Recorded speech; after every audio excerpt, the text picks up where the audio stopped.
Assalamualaikum warahmatullahi wabarakatuh. Pada pertemuan kelima ini, kita akan membahas tentang kewajiban lancar atau current liabilities. Pengertian sederhana dari kewajiban adalah utang yang harus dibayar oleh perusahaan. Lebih rincinya, utang adalah kewajiban suatu perusahaan yang timbul dari transaksi pada waktu yang lalu dan harus dibayar dengan kas, barang, atau jasa di tanggal yang telah ditentukan atau yang akan datang. Kewajiban lancar adalah utang yang diharapkan akan dibayar. Kewajiban lancar mempunyai ciri-ciri. Yang pertama, jangka waktunya 1 tahun atau tidak lebih dari 1 tahun. Kemudian yang kedua, dengan menggunakan aktiva lancar yang ada atau hasil dari pembentukan kewajiban lancar yang lain. Klasifikasi kewajiban lancar yang pertama, utang yang jumlahnya dapat dipastikan di muka, atau utang dagang, utang wesel, dan utang gaji. Yang kedua, utang yang jumlahnya tergantung dari hasil operasi. Yang pertama, utang bonus, dan yang kedua, utang pajak penghasilan. Yang ketiga, utang bersyarat atau utang hadiah dan utang garansi.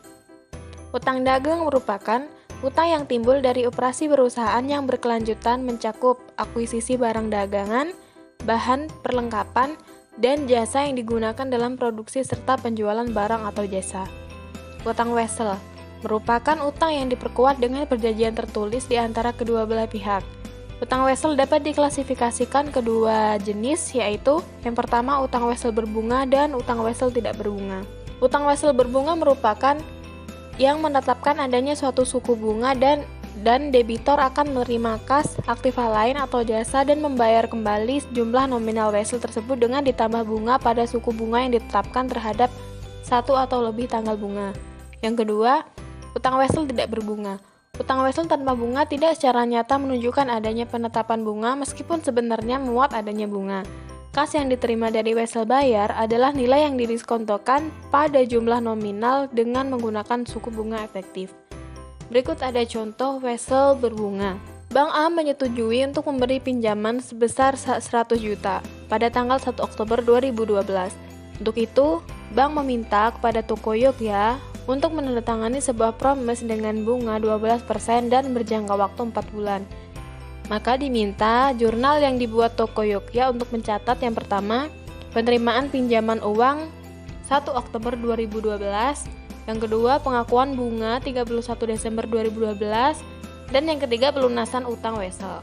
Maka jawabannya di sini untuk yang pertama, jurnal penerimaan pinjaman pada tanggal 1 Oktober 2012 sebesar kas 100 juta dan utang wesel 100 juta di debit. Dan yang kedua, jurnal penerimaan bunga pada tanggal 31 Desember seperti yang telah disepakati bahwa ada bunga sebesar 12%, maka jurnalnya adalah biaya bunga sebesar 3 juta dan utang bunga sebesar 3 juta. Untuk jurnal yang ketiga, jurnal pelunasan utang wesel di debit sebesar 100 juta, utang bunga sebesar 3 juta, biaya bunga sebesar 1 juta, dan kas di kredit sebesar 104 juta. Untuk contoh yang utang wesel tidak berbunga, pengerjaannya hampir sama dengan utang wesel yang berbunga, hanya saja di sini di dalam promesnya tidak dicantumkan berapa persen bunga yang harus dibayar nantinya.